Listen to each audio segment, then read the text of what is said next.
আসসালামু আলাইকুম dear viewers. আজকে আমি বর্তমান রাজনৈতিক তিনটি দলের অবস্থা এবং নির্বাচন প্রসঙ্গে কিছু কথা বলবো। তো প্রথমে আছে তিনটা দল এখন কার্যকরী, চারটা দল: বিএনপি, জামাত ইসলামী, জাতীয় পার্টি, এনসিপি। এনসিপির এই ছাত্রগুলো কি ইচ্ছা করে উস্কানিমূলক বক্তব্য দিচ্ছে? তারা অবশ্য সত্য কথাটাই বলছে, কিন্তু রাজনৈতিক কথা বলছে না। রাজনীতিতে সবসময় সত্যকে সত্য বলা যায় না, কখনো চুপ থাকতে হয়, কখনো একটা ইস্যু নিয়ে ভোকাল হতে হয়। কিন্তু এনসিপির ছাত্ররা নিরেট সত্য কথা বলছে। আরবিতে একটা কথা আছে, আল হাক্কু মুররন, অর্থাৎ সত্য তিতা, সত্য তিক্ত। তো সেই প্রেক্ষাপটে এনসিপির যে প্রসেশন, যে বিভিন্ন জেলায় যাওয়া, সত্য কথা বললে যাওয়া যাবে না। সত্য কথা বললে এইসব এলাকায় যাওয়া যাবে না। দেশের ৫৫ বছরের ইতিহাস সবাই জানে, ওরাও জানে। এগুলো রাজনৈতিক বক্তব্য নয়। তো আমি প্রথমেই বাংলাদেশের সবচেয়ে প্রবীণ দল জামাত ইসলামের প্রসঙ্গেই আসি। আওয়ামী লীগের আগেই এই জামাত ইসলামী প্রতিষ্ঠা, অথচ মুসলিম লীগ ১৯০৬ সালে, আওয়ামী লীগ ১৯৪৮ সালে। সেই হিসাবে ব্রিটিশ আমলেই জামাত ইসলাম প্রতিষ্ঠা হয়। ৩০-এর দশকে মরহুম মকফুর সৈয়দ আবুল আলা মওদুদী তার মাসিক তর্জমান পত্রিকার মাধ্যমে একটা আর্টিকেল লিখতে থাকেন। এই আর্টিকেলটার নাম ছিল এক সালে জামাত কি জরুরত, অর্থাৎ একটা সত্যকার জামাত মানে সংঘবদ্ধ দলের প্রয়োজন। এটা ৩৩ বা ৩৭ সাল থেকে লিখে আসছেন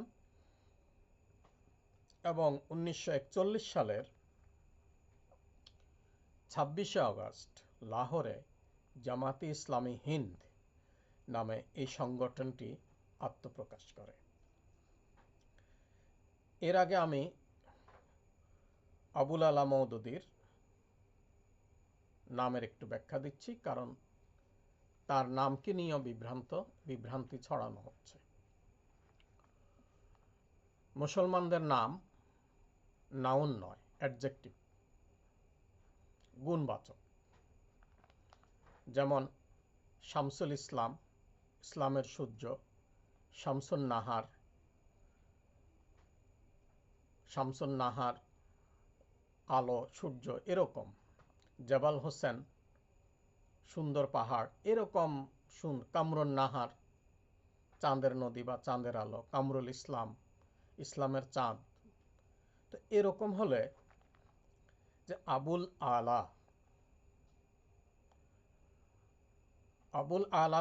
আলা মানি সর্বোচ্চ, আবুল মানি বাপ। তো আমরা নামাজে সুবহানা রব্বিয়াল আলা বলি। কিছু আলেম, জানি না ওরা জেনে শুনে করছেন নাকি বিভ্রান্তি ছড়ানোর জন্য করছেন, ওনারা বলেন মওদুদী কেমন বেয়াদব, নামের আগে আবুল আলা, আমাদের আলা মানে আল্লাহ, আল্লাহর বাপ। নাউজুবিল্লাহ। আবুল আলা মানে কখনোই আল্লাহর বাপ নয়, উঁচু স্থানের বাপ। আমরা যারা মধ্যপ্রাচ্যে যাই তারা আমরা আরবাব বলি, রব বলি। আমাদের বিভিন্ন রব আরবিতে আছে, বিভিন্ন শাখার রব বা যিনি প্রধান, সকল প্রধানের প্রধান যিনি, তিনি আল্লাহ তাআলা, আল্লাহ সুবহানাহু ওয়া তাআলা। রব্বি আল আলা, সকল রবের, আলা মানে উঁচে, উপরে, উঁচু স্থানে, উঁচু স্থানে। আবুল আলা মানে উঁচু স্থানের বাপ। এটা কখনোই সুবহানা রাব্বিয়াল আলার সঙ্গে যায় না। ওনারা এত বড় আলেম যে মাইকে যখন ওনাদের ওয়াজ মাহফিলের কথা বলা হয়, ট্যাক্সিতে সিফাত বলতে বলতে 1 মাইল পার হয়ে যায় ট্যাক্সি, নাম আসে তারপরে। শুধু সিফাত, এত বড় আলেম ওনারা, কিন্তু ওনারা বলেন আবুল আলা মানে আল্লাহর বাপ।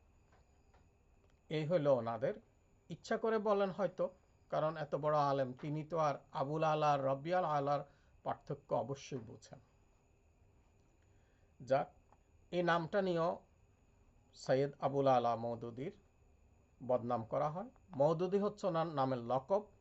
আমরা যারা ভূঁইয়া, পাটোয়ারি, চৌধুরী এগুলা লিখি নামের শেষে, তবে এই মওদুদি লকবটা কি কারণে হলো সেটা আমারও জানা নাই। যাই হোক, নামের দৃষ্টিতে সৈয়দ আবুল আলা মওদুদি নামটা ঠিকই আছে।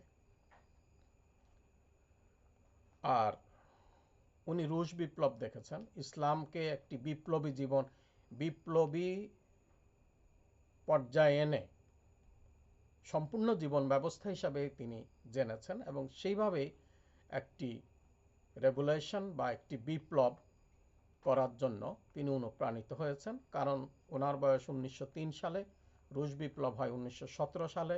উনি প্রথম বিশ্বযুদ্ধ দেখেছেন, দ্বিতীয় বিশ্বযুদ্ধ দেখেছেন, রুশ বিপ্লব দেখেছেন। কাজে ইসলাম হলো সকল আদর্শের বড় আদর্শ। কমিউনিজম আদর্শ যদি এত বড় সোভিয়েত রাশিয়ায় প্রতিষ্ঠিত হতে পারে, হয়তো তিনি ভাবছেন তাহলে ইসলামও তো একটা বড় আদর্শ, তো বিপ্লবী কর্মপন্থা দিয়েই তো আসবে, এমনি এমনি আসবে না। যাই হোক, এবং এই জামাতে ইসলামের ইতিহাস হচ্ছে রক্তের ইতিহাস। শুরুতেই 1943 সালে যখন একটি জামাত কর্মী সমাবেশ করে, সেখানে ইসলাম বিরোধী শক্তি আক্রমণ করে 2 জন ভাইকে শহীদ করে। বলা যায় এই 2 জন ভাইয়ের শাহাদাতের ভিত্তির উপরেই আজকের জামাত ইসলাম প্রতিষ্ঠিত। কি পাকিস্তানে, কি ইন্ডিয়ায়, কি শ্রীলঙ্কায়, কি বাংলাদেশে, প্রথম যে 2 জন ভাই রক্ত দিলেন, তারা বেসমেন্ট তৈরি করে দিলেন। তো সে সময় তো রাজাকার ছিল না, মুক্তিযুদ্ধ ছিল না, স্বাধীনতার পক্ষের শক্তি, বিপক্ষের শক্তি, এসব কিছুই ছিল না। তারপরেও তো জামাত ইসলামের উপর আক্রমণটা হয়েছে। এবং এরপরে যে বিষয়টা, ওনার আমলেই গোলাম আহমদ কাদিয়ানি নামে একজন ভণ্ড নবী, কাফের, উনি মানুষকে বিভ্রান্ত করতে থাকলেন। বিশেষ করে এটা এখনকার যে পাকিস্তান অঞ্চল, সেখানে এটা ব্যাপক প্রচার হতে লাগলো। কাদিয়ানি জামাত, কাদিয়ানি মুসলিম, তারা নাম ধারণ করল। কিন্তু কেউ তাদেরকে কাফের বা তারা যে ইসলাম বহির্ভূত একটি দল, কুফরি দল, রোজা রাখে, নামাজ পড়ে, এরপরও তারা যে কুফর আদর্শ পালন করছে, কুফরি করছে, এই ব্যাপারে প্রথমে শক্ত অবস্থান নেন এই সৈয়দ মরহুম মকফুর আবুল আলা মওদুদি। তিনি তাদেরকে কাফির ঘোষণা করেন এবং প্রচণ্ড দাঙ্গা হয়। তো রাজনীতি করলে যেই পুরস্কারগুলো মানুষের আসে, তিনিও সেই পুরস্কারে ভূষিত হলেন, জেলে গেলেন, নির্যাতিত হলেন। ওনার পার্টি ব্যান্ড হলো 48 সালে, আবার 1950 সালে মুক্ত হলো পার্টি। এইভাবে রাজনৈতিক নেতাদের যে পুরস্কার, সেগুলা উনি পেতে থাকলেন। ওনার সংগঠনের কর্মীরা, জামাত ইসলামের কর্মীরা তাদের জীবন দিয়ে, রক্ত দিয়ে এই জামাত ইসলামী কার্যক্রম চালিয়ে যেতে থাকেন। এমনকি 1959 সালে আইয়ুব খানের আমলে তাকে ফাঁসির হুকুম দেওয়া হয়।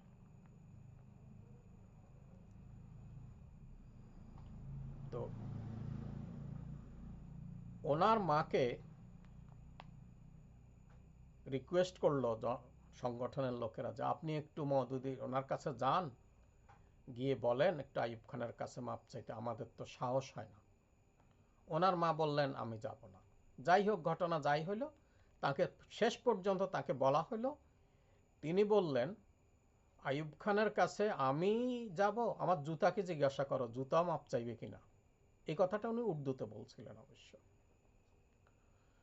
তো উনি একটা কথা একবার বললেন যে জেলখানায় যখন উনি গেলেন, সেখানে যারা ডিভিশন প্রাপ্ত আসামি বা রাজনৈতিক বন্দী তাদেরকে তাদের খেদমতগার জন্য একটা লোক দেওয়া হয়। তো ওনার ভাগে পড়ছে ফালতু, এদেরকে ফালতু বলা হতো কারাগারের ভাষায়। তো ওই লোকটা ছিল চোর, চুরি করে জেলে আসছে। তো ওনাকে জিজ্ঞাসা করে ওনার সে খাদেম যে হুজুর আপনি এত ভালো মানুষ, আমরা না হয় চুরি ডাকাতি কিছু একটা করে জেলে আসছি, আপনি আসলেন কেন, আপনারে কেন জেলে ঢুকাইলো? উনি পাল্টা প্রশ্ন করলেন, দেখো বাপু, এই চুরি করা খারাপ কাজ না ভালো কাজ? বলে হুজুর চুরি করা তো খারাপ কাজ, কিন্তু আমরা করি, আমরা অন্যায় করি। আপনি কি করলেন? এই যে চুরি করাটা খারাপ কাজ, এটাই আমি মানুষকে বুঝাইতে গেছি এবং সেই জন্য আমার জেল। যে আমি পাবলিককে বুঝাইতে গেলাম যে চুরি করা খারাপ কাজ, পাবলিককে প্রশাসনকে বিভিন্ন, এই জন্য আমাকে জেলে পাঠানো হলো। এই চুরি করা খারাপ কাজ এটা বুঝাইতে গিয়ে আমি জেলে ঢুকলাম, আর তুমি চুরি করে জেলে ঢুকলে, কিন্তু তুমিও স্বীকার করো চুরি করা একটা খারাপ কাজ। যাই হোক, খুব সংক্ষেপে আসছি, তবুও কথা তো দীর্ঘ হচ্ছে। 1969 সালে শিক্ষার আদর্শ, নীতি বা কীর্তি এই বিষয়ে একটা সেমিনার হয়। ওখানে জামাতে ইসলামের অঙ্গ সংগঠন ছাত্র সংঘের ভাই আব্দুল মালেক, বায়োকেমিস্ট্রির ছাত্র ছিলেন ঢাকা ইউনিভার্সিটির, উনি সেই সেমিনারে মাত্র 5 মিনিট বক্তৃতা দিলেন। 5 মিনিট বক্তৃতা দিলেন। তো উনি তো রাজাকার ছিল না, উনি তো কোলাবরেটর ছিলেন না, উনি তো যুদ্ধ অপরাধী ছিলেন না, উনি তো স্বাধীনতা বিরোধী ছিলেন না। এই 5 মিনিটের বক্তব্য ইসলাম বিরোধী শক্তির গায়ে আগুন জ্বালিয়ে দিল, এবং তারাও সৈয়দ আব্দুল মালেক ভাইকে নির্মমভাবে পিটিয়ে খুব গুরুতর আহত করলো। পরে পশ্চিম পাকিস্তানে নেওয়া হলো উন্নত চিকিৎসার জন্য। সেখানে 15ই আগস্ট তিনি শাহাদাত বরণ করেন। কাজে বলছি, জামাতে ইসলামের ইতিহাস রক্তের ইতিহাস, ত্যাগের ইতিহাস, বিসর্জনের ইতিহাস।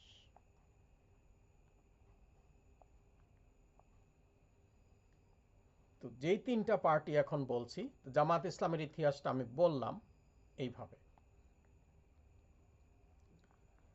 তার মধ্যে বিএনপি গঠিত হয় 1978 সালে, আওয়ামী লীগ 1948 সালে, জাতীয় পার্টি 80-র দশকে 84 বা 85 এই সময়ে, 85 সালে সম্ভবত, আর এনসিপি তো রাজনীতির অঙ্গনে খুবই অর্বাচীন, তারা প্রতিষ্ঠিত হয় 2025-এ।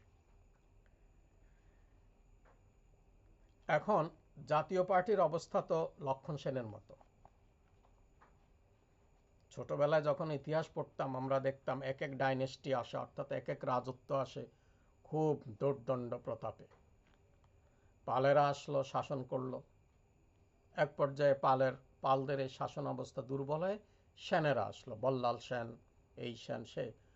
শেষে লক্ষণ সেন বখতিয়ার খিলজির মাত্র 17 জন অশ্বারোহীর কাছে পরাজিত হয়ে উনি ঢাকা মানিকগঞ্জে পালিয়ে আসেন নদিয়া থেকে। তো জাতীয় পার্টির অবস্থাও সেরকম। এরশাদ ছিল, দোর্দণ্ড প্রতাপে শাসন করেছেন, সামরিক আইন প্রশাসক ছিলেন, প্রেসিডেন্ট ছিলেন, জাতীয় ছাত্র সমাজ করেছেন, পরে ব্যান্ড করে দিয়েছেন ছাত্র সমাজ। তো জাতীয় পার্টির অবস্থা, জেপির অবস্থা, জেপি সংক্ষেপে, এটা লক্ষণ সেনের অবস্থা।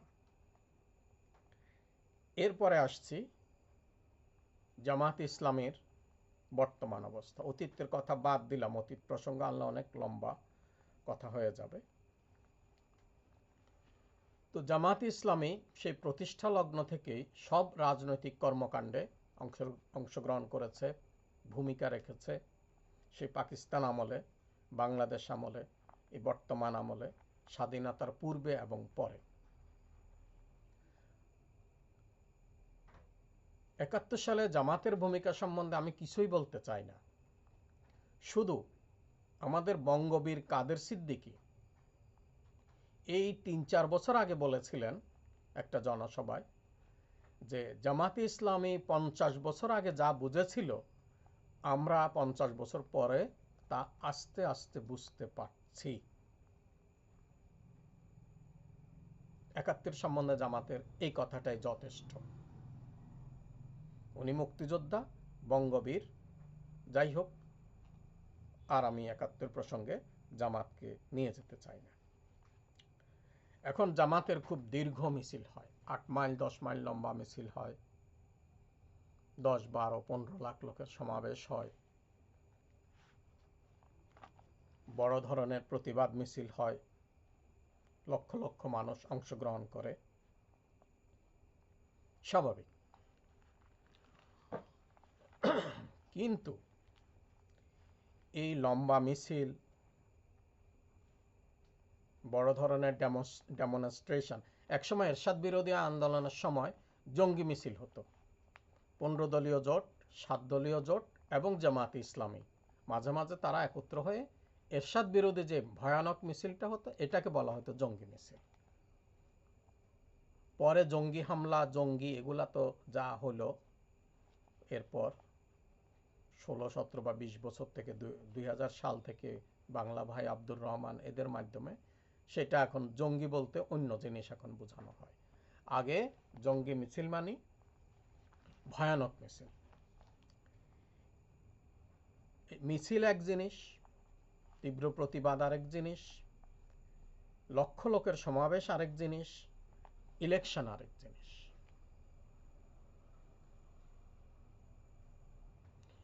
একটা চেয়ে সম্পূর্ণ ভিন্ন। এবং ইলেকশন, তারপরে ইলেকশন যদি করে ভোট কালেকশন করতে হবে, সে ভোট কালেকশনের মেকানিজম আবার আলাদা। এখন কোনো কারণে যদি এটাও সফল হয় বা কেউ সফল হয়, তারপরে সরকার গঠন এবং সরকার পরিচালনা করা, সরকার রান করা, সেটা আরও জটিল, আরও কমপ্লেক্স। মানে মিছিল, জনসমাবেশ, নির্বাচন, ভোট কালেকশন এবং সরকার গঠন করে সরকার চালিয়ে নেওয়া, একটার থেকে একটা 7 আসমানের দূরত্ব।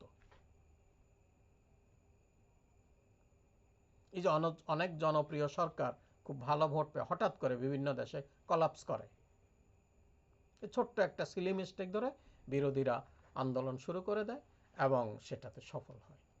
ইন্ডিয়াতে হয়েছে।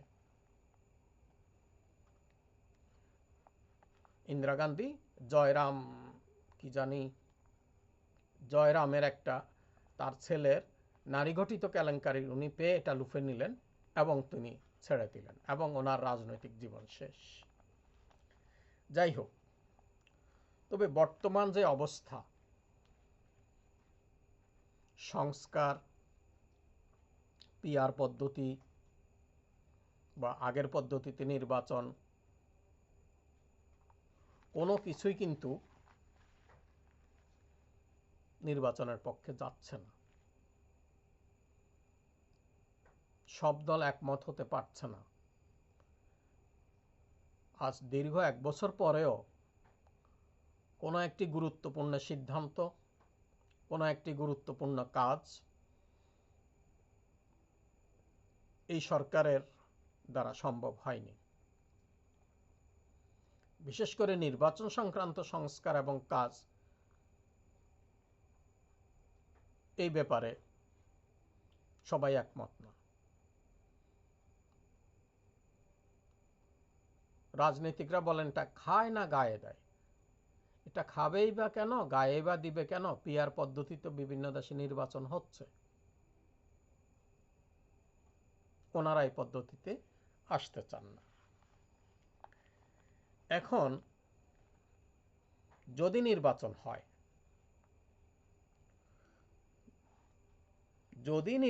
হয়, তাহলে সেনাবাহিনী নামবে। সেনাবাহিনী নির্বাচনকে সুষ্ঠুভাবে পরিচালনার দায়িত্ব নেবে। এখন প্রশ্ন হচ্ছে, সেনাবাহিনী কি শাহাবুদ্দিন সাহেবের আমলে 1991-তে নির্বাচন হয়েছিল সেরকম করে রাস্তায় নামবে, নাকি 96-এর ইলেকশনের মতো করে রাস্তায় নামবে? 96-এর ইলেকশনে সামরিক বাহিনী রাস্তায় ছিল, মানুষ দেখছে, বাংলাদেশের মানুষ, এই আমাদের সেনাবাহিনী, এটা আমাদের অস্ত্র, এই জিপ গাড়ি, কিন্তু তারা কেন্দ্রে ঢুকেনি। শর্ত ছিল ম্যাজিস্ট্রেট যতক্ষণ ডাকবেন না তারা কেন্দ্রে ঢুকতে পারবে না। তো এটা তো আইওয়াসের মতোই। আর যদি 91 সালের মতো সেনাবাহিনীকে সেই ক্ষমতা দিয়ে প্রেসিডেন্ট শাহাবুদ্দিন সাহেব, তো সে সময়ের তত্ত্বাবধায়ক প্রেসিডেন্ট, নির্বাচন করেন, তাহলে হয়তো একটা ফেয়ার ইলেকশনের কথা চিন্তা করা যেতে পারে। এখন হলো নির্বাচনের দিন কি হবে।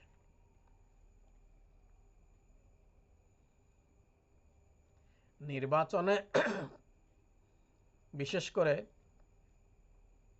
যেটা মানুষ মনে করছে সেটা হচ্ছে রাজনৈতিক প্রতিদ্বন্দ্বিতা। নির্বাচনে মূল প্রতিদ্বন্দ্বী থাকবে বিএনপি এবং জামাত।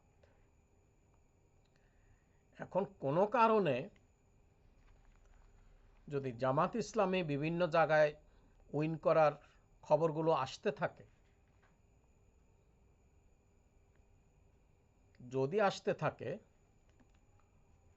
তবে প্রচণ্ড মারামারি হবে, ভয়ানক রকমের অ্যানার্কিস হবে, ধ্বংসযজ্ঞ হবে, পুলিশ আর্মি কেউ ঠেকাইতে পারবে না, প্রচণ্ড মারা হবে। তারপরে কি হবে? ইলেকশন বন্ধ করা হবে। কিন্তু জামাত ইসলামী যদি আসন না পেয়ে বিএনপির কন্টিনিউ জয় হতে থাকে, তাহলে মোটামুটি সুষ্ঠু নির্বাচন, মানে সুষ্ঠু মানে ঝগড়া বিবাদ মারামারি ছাড়া নির্বাচনটা রান করবে। তো জামাত ইসলামী হয়তো আমার সাথে সবাই একমত হবেন না, বড় জোর 40টা আসন পাবে। এখন মনে হচ্ছে 300 আসনের মতো প্রায় 290টাই হয়তো জামাত নিয়ে নিবে, কিন্তু না। আমি আগেই বলেছি, নির্বাচন এক জিনিস, জমায়েত এক জিনিস, মিছিল মিটিং আরেক জিনিস। সম্প্রতি আমার এখানেই 1 নম্বর, 2 নম্বর, 3 নম্বর ইউনিয়নের জামাতের নির্বাচন উপলক্ষে কর্মী সমাবেশ হলো। লোক সংখ্যা 50-এর বেশি, 100-র কম, 3টা ইউনিয়নের জনশক্তি। এর মধ্যে কিছু আছেন যে তারা বিএনপির ভোটার, আর 4-5 জনকে দেখলাম তারা আবার 24-এর 7ই জানুয়ারি ইলেকশনে নৌকার পক্ষে কাজ করছে, আওয়ামী লীগের পক্ষে কাজ করছে। তো এই গণজমায়েত দিয়ে তো ভোট হিসাব করা যায় না। 3টা ইউনিয়নের গণজমায়েত, এখানে লোক সংখ্যা 50 থেকে 100। এখন জামাত ইসলামী উইনিং করতে গেলে, ধরে নেওয়া যাক কোনো না কোনোভাবে মারামারি হলো বা যে কোনোভাবে নির্বাচনটা হয়ে জামাত সরকার গঠনে গেল, এই যাওয়াটা বিএনপি সহ্য করবে না। আওয়ামী লীগ তো নাই, আওয়ামী লীগ তো এই জায়গাটার জন্য বসে আছে। ওহদের যুদ্ধে মুসলমানদের পরাজয়ের কারণ রাসূল সাল্লাল্লাহু আলাইহি সাল্লাম যে জায়গায় কয়েকজন সাহাবীকে দাঁড় করিয়ে দিয়েছিলেন, সেই জায়গা খালি হলে খালিদ বিন ওয়ালিদ আক্রমণ করে।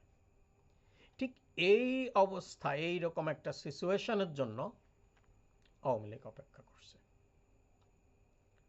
জামাত যত তাড়াতাড়ি ক্ষমতায় আসবে, সরকার, আওয়ামী লীগও তত তাড়াতাড়ি দেশে আসবে।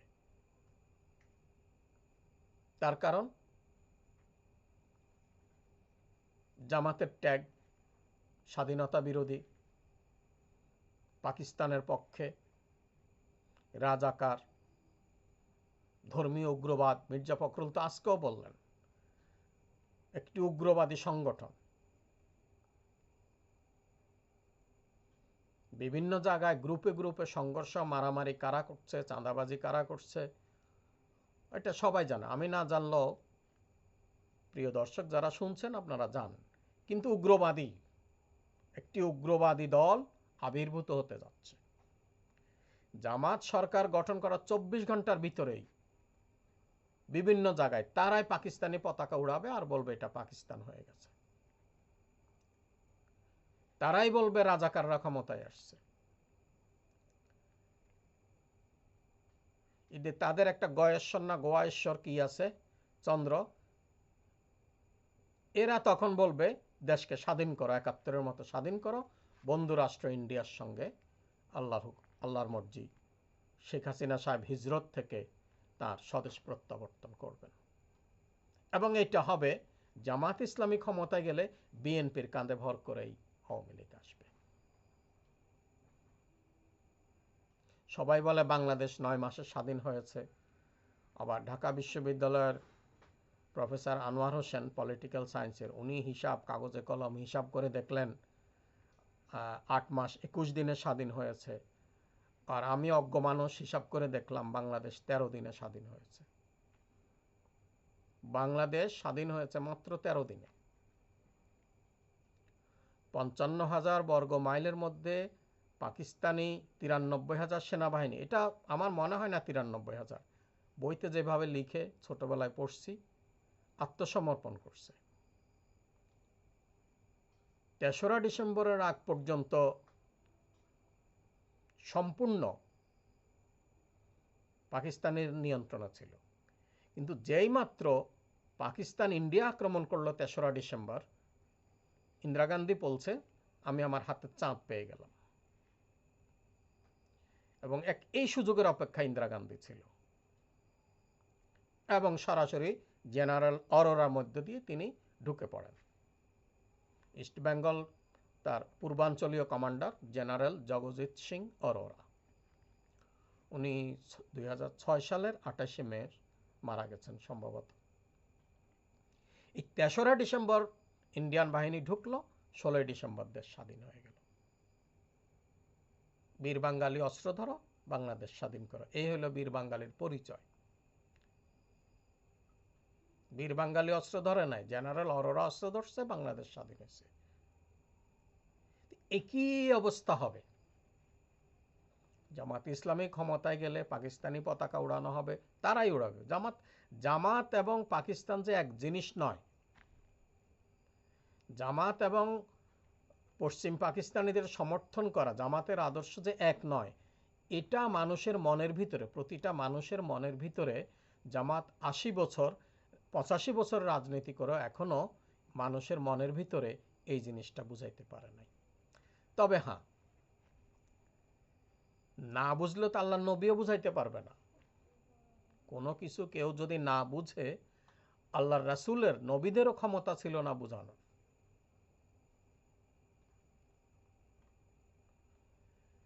তো এই পরিস্থিতি মোকাবেলার ক্ষমতা জামাত ইসলামের আছে কি না,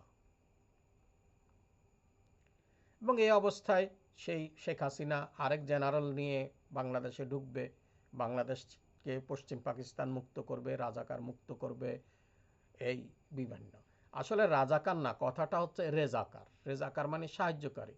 রেজাকার একটা পাক আর্মি, পাক বাহিনী, তাদের বেতনভুক্ত এই দেশের একটা সেনাবাহিনী বা যেই হোক একটা সহযোগী বাহিনী তারা তৈরি করছে। কিন্তু এটা সম্পূর্ণ হয়ে গেছে এটা জামাত ইসলামের ভাগে। এটার ভাগ পড়লো, এটা সম্পূর্ণ জামাত ইসলামী রেজাকার কোলাবোরেটর। তবে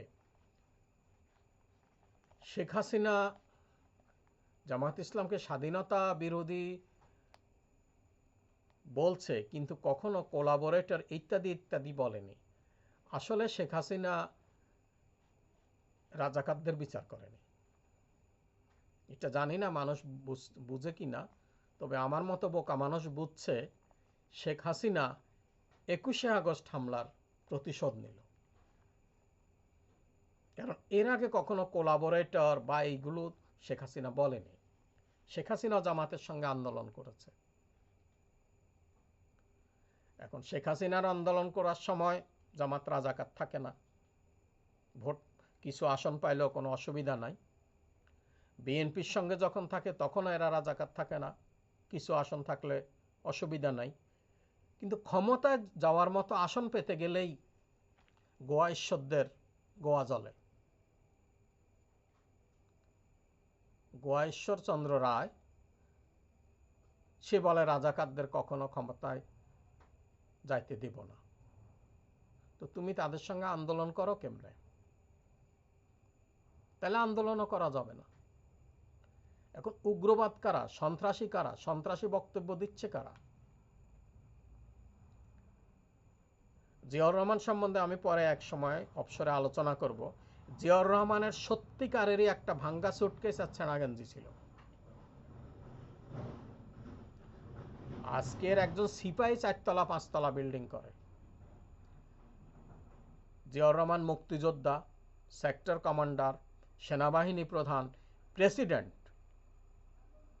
তার গ্রামের বাড়িতে ওনার বাড়ি নাই, ঢাকায় ওনার বাড়ি নাই, প্রভিডেন্ট ফান্ডের এবং চাকরির টাকা ছাড়া ওনার আর কোনো টাকা নাই। কিন্তু দুর্ভাগ্য, এই ভাঙ্গা ব্রিফকেস এবং ছেঁড়া গেঞ্জি থেকে 400 কোটি টাকার পানির জাহাজ বের হয় কি করে? এত সম্পদ উৎপন্ন হলো কি করে?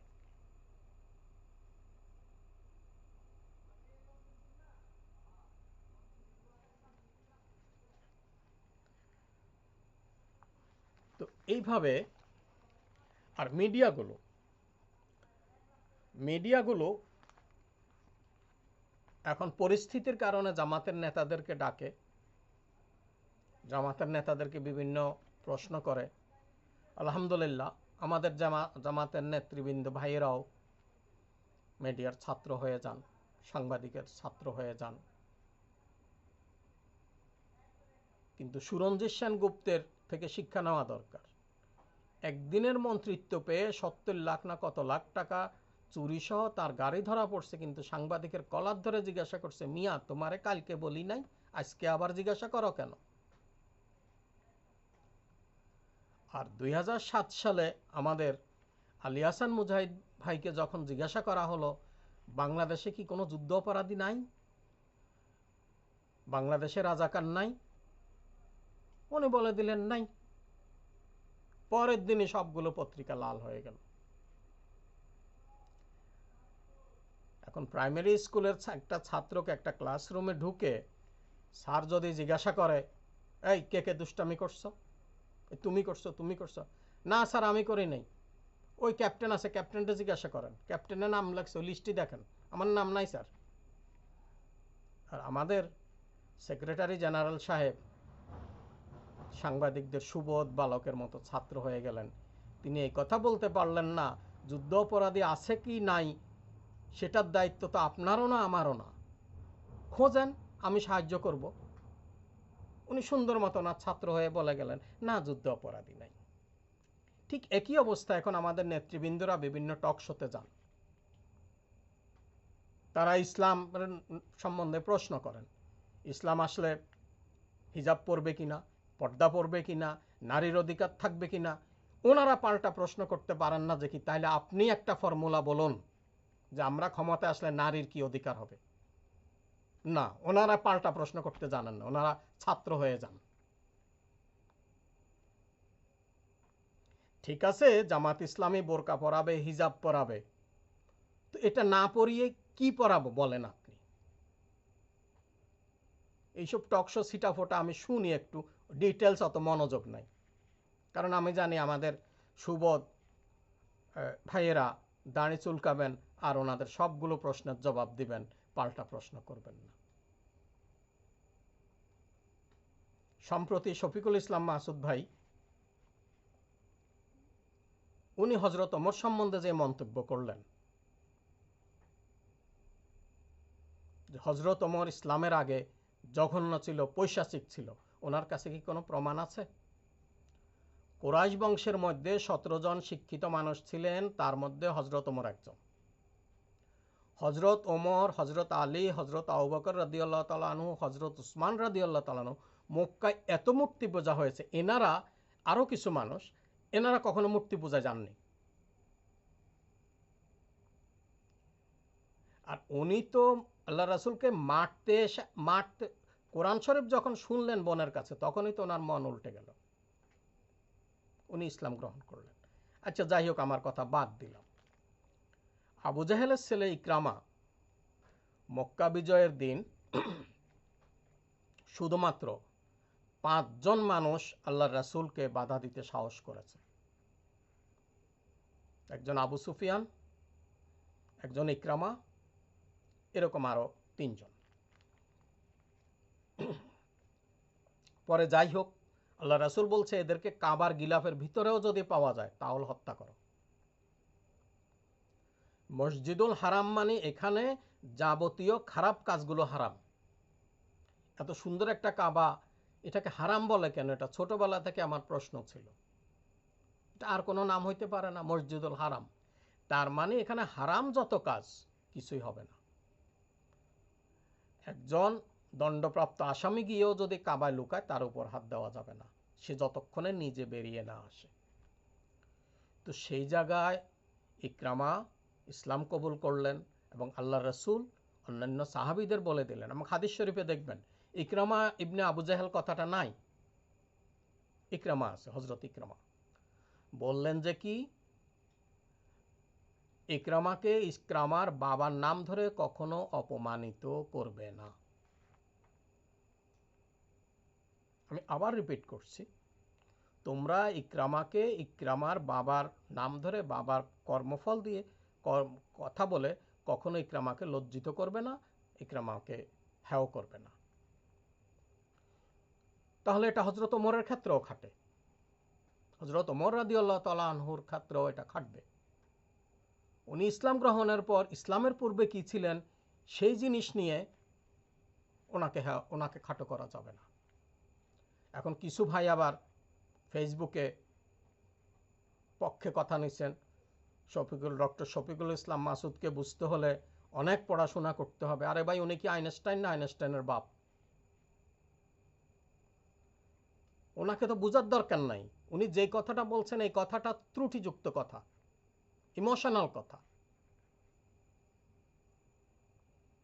আরেকজন জামাতের রুকন, আমি একদিন কথা প্রসঙ্গে বললাম যে মক্কা বিজয়ের পর একটা মন্দির ছিল যেটা সবাইকে শ্রদ্ধা করত জাহেলি যুগে, এখন কোনো সাহাবী মন্দির এটা ভাঙতে সাহস করেন নাই। আমর ইবনুল আস গিয়ে এটা ভেঙে দিলেন, চুরমার করে দিলেন। চট করে উনি বলে ফেললেন সাহাবীদের ইমান দুর্বল ছিল। যিনি এই কথা বললেন তিনি রিপোর্ট লেখেন মিথ্যা। যে বৈঠক কোনো একটা ইয়েতে বিসমিল্লাহ আউযুবিল্লাহ দিয়ে অনুষ্ঠান শুরু হলো, এই হলো সেই হলো, এইটা তো সেদিন ছিল শুক্রবার এবং ঈদের দিন। আমি কি ঈদের দিন এই অনুষ্ঠান হলো কি করে? এই অবস্থা। এরা কি মানের লোক?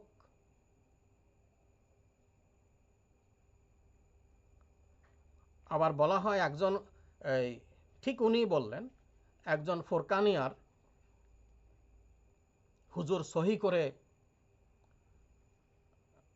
আরবি জানেন, কোরআন শরীফ পড়েন, তেলাওয়াত করেন, আর একজন ইসলামী আন্দোলন নেতা অতটা পারেন না, কিন্তু তিনি আন্দোলনে সক্রিয় এবং আন্দোলনে ইসলামী আন্দোলন বা ইসলামী আদর্শ প্রতিষ্ঠায় তিনি এক পায়ে খাড়া। এখন বলেন তো কার দাম বেশি? তো আমি বললাম সহি করে পড়াটাও প্রয়োজন আছে, আন্দোলন নেতৃত্বের যোগ্যতা থাকাও প্রয়োজন আছে। এই যে সহি করে পড়ার এই যে যোগ্যতা নাই, এটাই সাহাবাদের উপর আক্রমণ। আমরা পরিসংখ্যানে টাইপ 1 এরর, টাইপ 2 এরর, দুইটা জিনিস পড়েছি। টাইপ 1 এরর হলো অভিযুক্ত ব্যক্তি ছাড়া পেয়ে গেল, এটা হলো টাইপ 1 এরর। আর টাইপ 2 এরর হলো নির্দোষ ব্যক্তি অ্যাকিউজড হলো, জেল খাটলো। এখন কোনো আন্দোলনের দায়িত্বশীল নেতার বক্তব্যে যদি এরকম বড় ধরনের বাজে কথা আসে, তো সেটা হবে টাইপ 2 এরর। ওই নুরানি মাদ্রাসার হুজুর পরে ঠিক আছে, আন্দোলনে যায়ও না, আন্দোলনে এরকম কথাও বলে না, উনি এত বিতর্কেরও সৃষ্টি করেন না।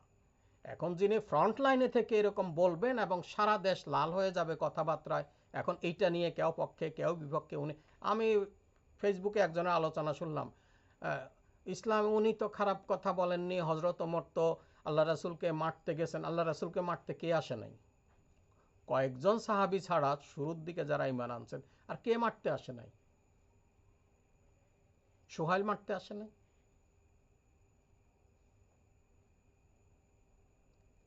এখন এই জাতীয় কথাগুলোর মধ্যেও তারা মানুষের মধ্যে বিভ্রান্তি সৃষ্টি করবে। একে তো ট্যাগ যুদ্ধ অপরাধী আছে, ট্যাগ বাতিল ফেরকা অপরাধী আছে। এখানে আমার জুমায়, প্রত্যেক জুমায় মোনাজাত হয়, জামাতের ফেরকা থেকে আমাদের বাঁচাও। এখন জামাতের ফেরকা এই আগুনে ওনারা কেরোসিন ঢালেন, ঘি ঢালেন।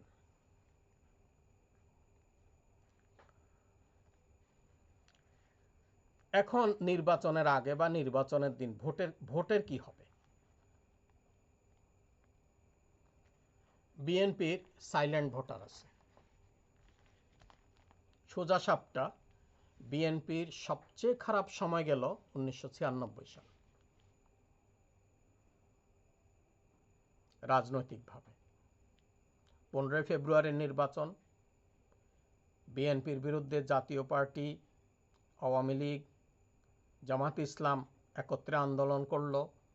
12 জন নির্বাচিত হলো, 12 জন নির্বাচন হলো। এর পরেও বিএনপি এককভাবে 116টা আসন পায় এবং জামাত এবং আওয়ামী লীগের তখন জনপ্রিয়তা তুঙ্গে। 2008-এও এত জনপ্রিয়তা আওয়ামী লীগ ছিল না। 2008-এ যাই হোক যেভাবে আসছে, তবে 1996-এর মতো অবস্থা আওয়ামী লীগের ছিল না, এটা মনে রাখতে হবে। জামাত কি করলো? 300 সিটে আসন দিয়ে দিল। 300 সিটে আসন দিয়ে সিট পাইল কয়টা? 3টা। নীলফামারের মিজান ভাই, দেলাওয়ার হোসেন সাইদি সাহেব, আর চট্টগ্রামের এনামুল হক মঞ্জু, অথবা এনামুল হক মঞ্জুই মনে হয়, অথবা হামিদুর রহমান আজাদ, এই 3টা সিট পেল। এখন নির্বাচনের পরের দিন তারা খুব খুশি, আরে আমাদের কি হয়েছে? আমার দায়িত্বশীলই বলেন আমাদের কিছু হয় নাই, ক্ষমতা হারাইছে বিএনপি, আমাদের কি হয়েছে? আমরা তো ব্যালেন্সিং পাওয়ার। আজকে বুঝুক 25-এ আর 30 বছর পর মধ্যে আওয়ামী লীগ জামাতের কি কি করেছে, কি কি করে নাই।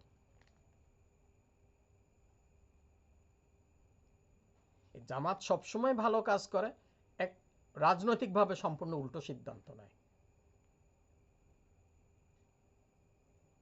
আমি তো আগেই বলেছি, যুদ্ধ অপরাধীর বিচার না, এটা ছিল 21শে আগস্ট এবং 1975-এর 15 আগস্ট হামলার প্রতিশোধ। 15 আগস্টের হামলার প্রতিশোধ খুব দেরি করে নাই। 2008-এ ক্ষমতায় এসে সম্ভবত 10ই জুন তারা সরকার গঠন করে, আর 25শে ফেব্রুয়ারিতে তার প্রতিশোধ নিয়ে ফেলে। তারপরে আসলো জামাত ইসলামের উপর প্রতিশোধ। আওয়ামী লীগের চরম বিশ্বাস, এবং তারা তো আওয়ামী লীগের সঙ্গে রাজনীতি করেছে। জামাত ইসলাম আওয়ামী লীগকে পড়তে পারে নাই, কিন্তু আওয়ামী লীগ ঠিকই জামাত ইসলামকে পড়ে ফেলছে। তারা ভাবছে তাদের এই দেশের প্রতিপক্ষ শক্তি বিএনপি নয়, জামাত ইসলামী। এবং 21শে আগস্টের হামলায় তারা মনে করে জামাত ইসলামী এটা করেছে। আলী হাসান মুজাহিদ সংযুক্ত ছিল, কামরুজ্জামান ভাই সংযুক্ত ছিল। থাক বা না থাক, এটা তাদের ধারণা। মুক্তিযুদ্ধের যুদ্ধ অপরাধীদের বিচার 30, 40, 42 বছর পরে হবে কেন?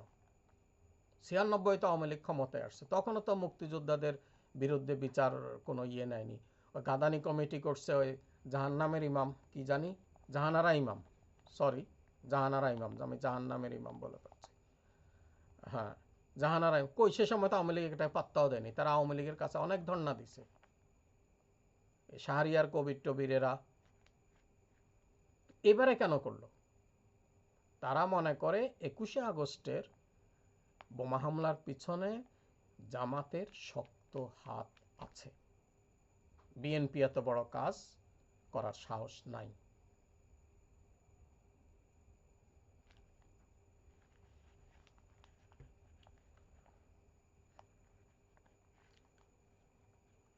আওয়ামী লীগ যদি আসে তাহলে কারোর না কারোর উপর ভর করেই আসবে। যেমন 96তে আসছে জামাত ইসলামের উপর ভর করে। আমি তো আগেই বলছি, আওয়ামী লীগ জামাত ইসলামকে পড়ে ফেলছে, কিন্তু জামাত ইসলামী 80-85 বছর রাজনীতি করেও 48 থেকে এই পর্যন্ত আওয়ামী লীগের চরিত্র চারিত্র কিছুই পড়তে পারেনি। 71-এ তারা ক্ষমতায় আসছে বা আন্দোলন করছে, তাদের মূল সহযোগী শক্তি ছিল বাম শক্তি। মনি সিং তো সরাসরি বলতেন, আমরা মুজিবকে সমর্থন করব, কারণ মুজিবের কথা মানুষে শুনে, আমাদের কথা শুনবে না। বামপন্থীরা শুধু ওই তোহার দক্ষিণ চীনপন্থী কমিউনিস্টরা ছাড়া সকল বাম ঘরানার নেতা নেত্রী, সাহিত্যিক, বুদ্ধিজীবী এরা আওয়ামী লীগ সমর্থনে ছিল। কিন্তু ক্ষমতায় এসে কি হইল? এরাই আবার বামপন্থীদের উপর চড়াও হলো। একই অবস্থা, জামাত ইসলামের উপর ভর করে 96-তে তারা ক্ষমতায় আসে, আর জামাত ইসলামের উপরেই তারা চড়াও হয়। যদি 96-তে যদি তবের কথা, জামাতে ইসলামে যদি 300 আসনে সিট না দিত, যদি আওয়ামী লীগকে সমর্থন না করত, তাহলে বিএনপি ক্ষমতায় আসত। সবচেয়ে কম জনপ্রিয়তা নিয়েও তাদের 116 সিট। আর নির্বাচনের আগের দিন তো ভোট কেনা বেচা হয়। মাশাআল্লাহ, আমাদের দেশের মানুষ তো 5 ওয়াক্ত নামাজ পড়ে, রোজা রাখে, হজ করে, যাকাত করে, ইসলামিক কোনো কিছুই বাদ দেয় না।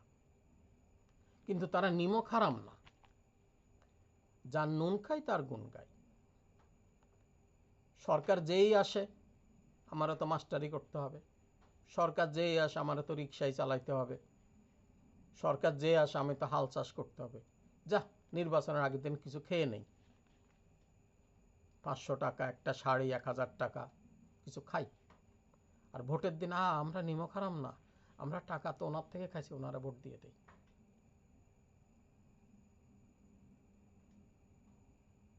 এই হলো দেশের ভোটারদের, কিছু ভোটারদের চরিত্র। আর সেই 48 থেকে এই পর্যন্ত যতগুলো নির্বাচন হয়েছে,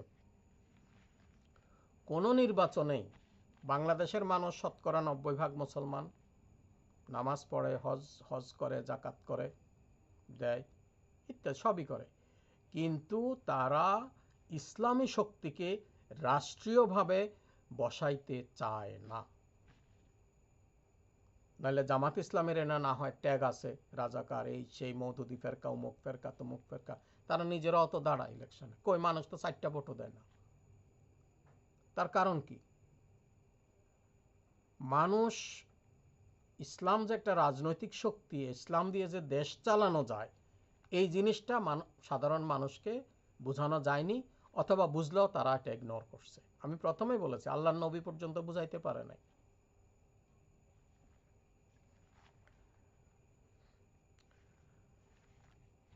এরপরের কথা হচ্ছে রাজনৈতিক নেতাদের চরিত্র। এই মুহূর্তে এনসিপি যে অর্বাচীন সংগঠন, তারা ছাড়া রাজনীতি করতে হলে গাধাকে বাপ ডাকতে হবে, আবার সুযোগ বুঝে বাপকে গাধা ডাকতে হবে।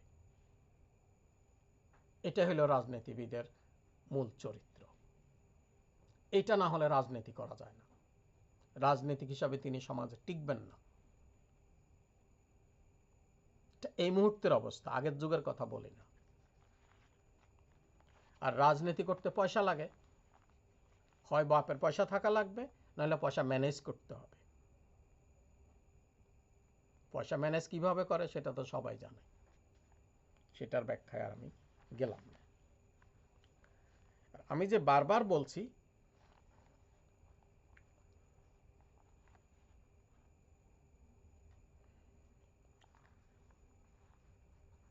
আওয়ামী লীগ আসলে কারণ না কারোর উপর ভর করে আসবে। যদি বিএনপি সরকার গঠন করে, তাদের এই দেশে শক্ত প্রতিপক্ষ তারা মনে করবে জামায়াতে ইসলামীকে। সেই 96-এর ঘটনা ঘটবে।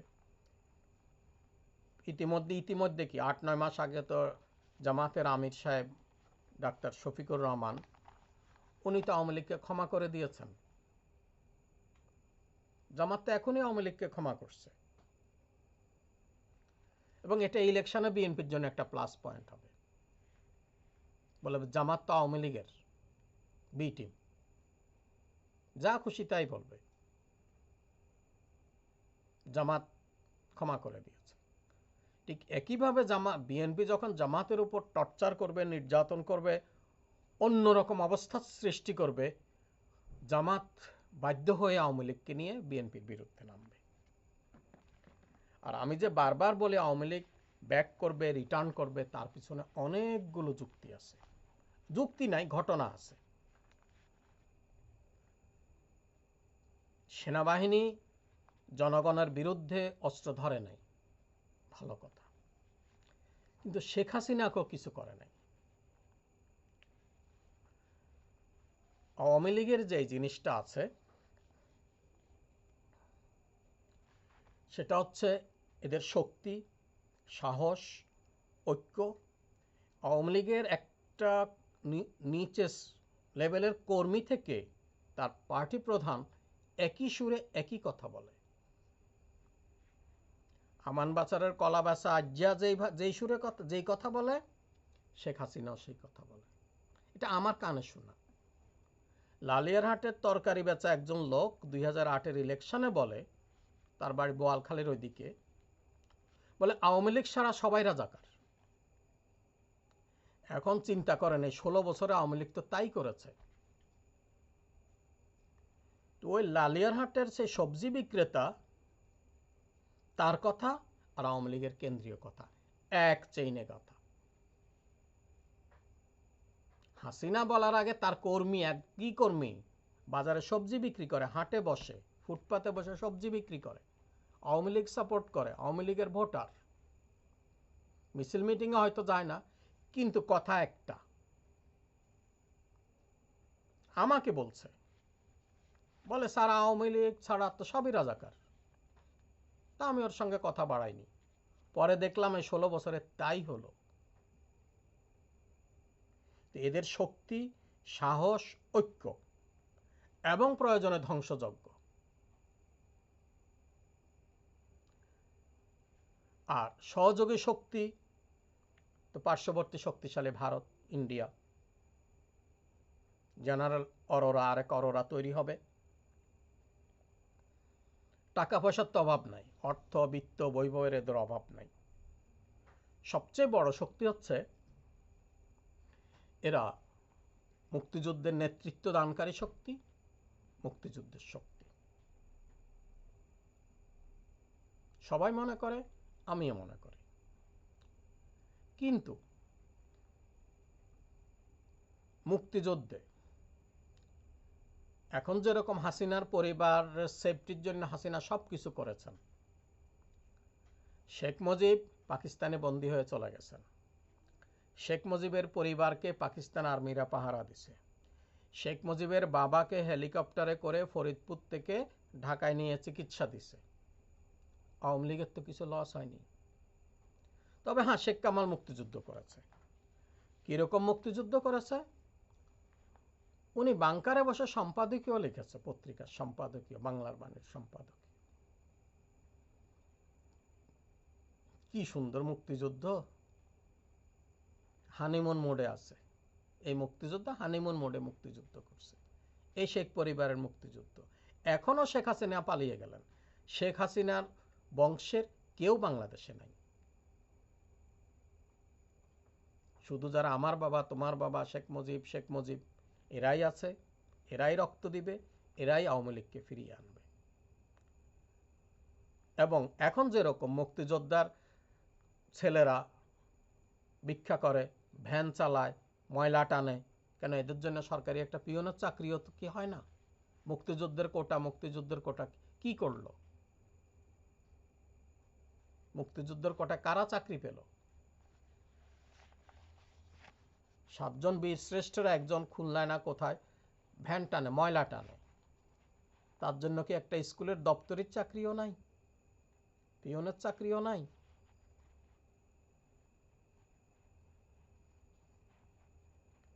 শেখ মুজিব তো বললেনই, মোস্তফা আমার কম্বলটা কই।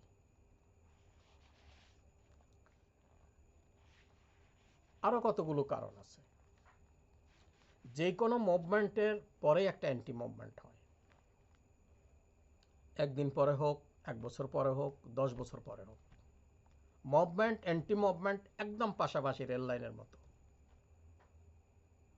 15 আগস্টের পর খালেদ মোশাররফের অ্যান্টি মুভমেন্ট হলো, সেটা অল্প সময় হলো এবং অল্প সময় শেষ হয়ে গেল। এই অ্যান্টি মুভমেন্ট হইতে হয়তো সময় লাগবে, সময় নিবে। ওহদের পাহাড়ের পাশে তারা অবস্থান করছে, কোন সময়ে এই জায়গাটা খালি হবে, সেই ফাঁকে আক্রমণ করা হবে। তাদের আসার কতগুলো সিগন্যাল হচ্ছে, তাদেরকে নিরাপদে যেতে দেওয়া হলো। এখন বলে ফেরত দাও, ফেরত দাও, বিচার করতে হবে। একটা বিচারও তো এখনো হয়নি। 1 বছর হয়ে গেল, একটা বিচারও তো হয়নি। পৃথিবীর কোন দেশে এই ধরনের একটা বড় বিপ্লবের পর বিচার করতে 1 বছর লাগে? 1 সপ্তাহে সব শেষ করে ফেলে। তখন যেটা করে সেটাই বিচার, বিপ্লবীরা যা করে সেটাই বিচার। তাদেরকে সেফ এক্সিট দিল এবং বিভিন্ন মিছিল হচ্ছে, ঝটিকা মিছিল হচ্ছে, গেরিলা ট্রেনিং নিচ্ছে। ওসিকে ওই দিন গেরিলা, বাংলাদেশের গেরিলা বাহিনীর প্রধান হুমকি দিচ্ছে, এটা ওদের ভাষা, কিন্তু আমি বলি তাদেরকে বলছে, বক্তব্য দিচ্ছে। মব জাস্টিস করছে, মব ইনজাস্টিস মূলত। তারপরে খুন, ডাকাতি, এগুলো বিভিন্ন ধরনের রাহাজানের মাধ্যমে দেশে একটা বিশৃঙ্খল অবস্থা সৃষ্টি করছে। গেরিলা ট্রেনিং যে হচ্ছে, গেরিলা হুমকি, এগুলা মানুষে প্রথম তো মনে করছে এগুলো আজগুবি, কিন্তু এখন তো আর্মি ধরা খাচ্ছে, পুলিশ ধরা খাচ্ছে। তো একজন আর্মি অফিসারের বই কি পুরা দেশে ট্রেনিং দিচ্ছে? এরা ঠিক মতোই ট্রেনিং নিচ্ছে। এদের যদি বিচার করার ইচ্ছা থাকতো তাহলে এদেরকে দেশেই রাখতো, হেলিকপ্টারে করে কোনোখানে নিয়ে রাখা হতো। আওয়ামী লীগের একটাও বড় সারির নেতা দেশে নাই। আইজিপি আব্দুল্লাহ আল মামুন তো এই ক্ষোভে দুঃখে উনি রাজসাক্ষী হলেন।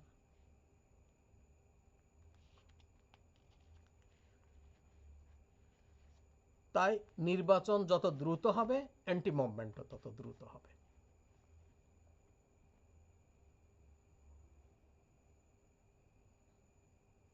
নির্বাচনে যদি জামাত, আমি আগেই বলছি, বড় জোর 40টা আসন পাবে, আর সুপার রেজাল্ট করলে 70টা আসন পাবে। ভোট সব বিএনপির বাক্সে যাবে। এবং ইন ডিসগাইজ আওয়ামী লীগ নৌকা মার্কা যদি প্রতীক না থাকে ইলেকশনে, তাহলে নৌকার ভোটগুলো বিএনপিতে যাবে, কারণ এটা অ্যান্টি জামাত, মিডিয়াগুলো অ্যান্টি জামাত, অ্যান্টি ইসলামিক মিডিয়া। এখন গা বাঁচানোর জন্য কিছু হাত পা ঝাড়তেছে, কিন্তু যেই মাত্র সুযোগ পাবে সবগুলো মিডিয়া অতীতের মতোই হয়ে যাবে। এই দেশ রাজাকার, এই দেশ পাকিস্তান হয়ে গেল, এই দেশ এই হয়ে গেল, সেই হয়ে গেল, এইভাবে তারা সরব হবে এবং পুরো আক্রমণটা জামাত ইসলামের উপর আসবে।